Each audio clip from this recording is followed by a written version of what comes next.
As night falls over a quaint Ukrainian village, evil spirits come out to play. They will harass those who venture out late, steal the stars from the sky, and dive into chimneys.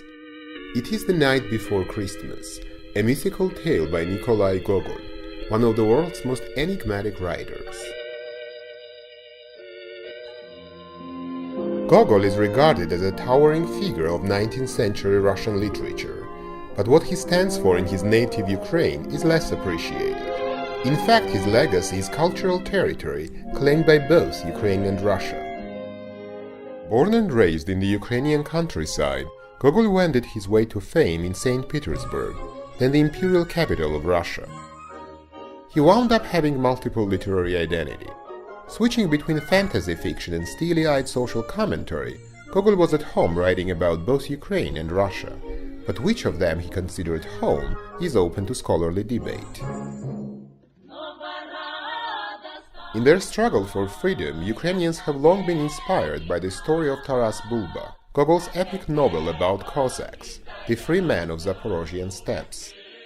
Он рассказывает о прошлом, о бесшабашном, такой бездумной молодости нации. Он дает ей новую жизнь, новую опору. И каждое поколение в самые сложные это вспоминало о Тарасе Бульбе.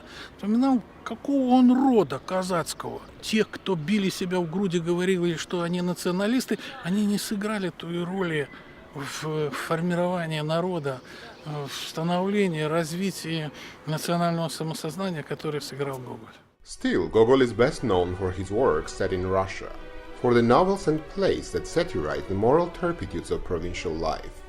His rogue characters hit the Russian countryside with the most improbable and dubious of missions, which famously included shopping for dead people. By contrast, much of his Ukrainian-themed oeuvre is steeped in legends from his native climes.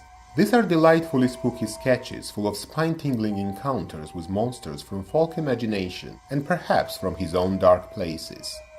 Можно сравнивать и с Эдгаром По, и с главными классиками готического жанра в английской литературе, которых Гоголь очень хорошо знал. Эти произведения были очень популярны в Российской империи.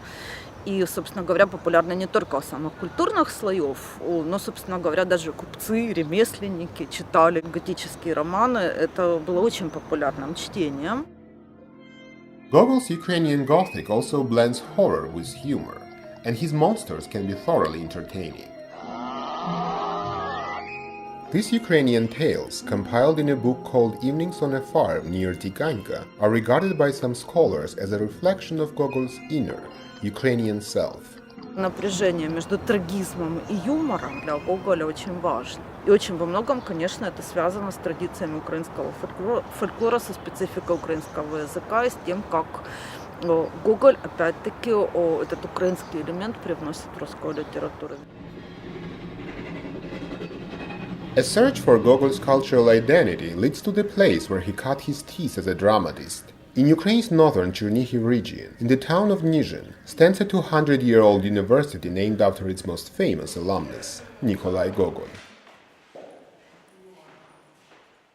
Там было такое углубление, и там был театр. И там Гоголь попал в роль актера. The classes were taught in Russian, the imperial lingua franca of the time. But Gogol also spoke Ukrainian, as he came from a bilingual family. Он владел великолепно украинским языком. Великолепно знал язык его отец. Сохранилась лексикографическая такая запись его, украинские слова на букву «К». Он подумывал о том, чтобы написать какой-то словарь украинского языка. Что сделал затем Гоголь? В послесловиях к вечерам оно заканчивается украинским словарем. Gogol himself remained ambivalent about his national identity. He once wrote a friend that he wasn't sure if his soul was Ukrainian or Russian. Today, if there is one thing that researchers agree about, it is that Gogol's works embodied the best of both worlds. Он хотел быть русским писателем, который расскажет русским об Украине, что он, собственно говоря, и сделал. сделал это прекрасным художественным языком. И не только русским, но и рассказал всему миру.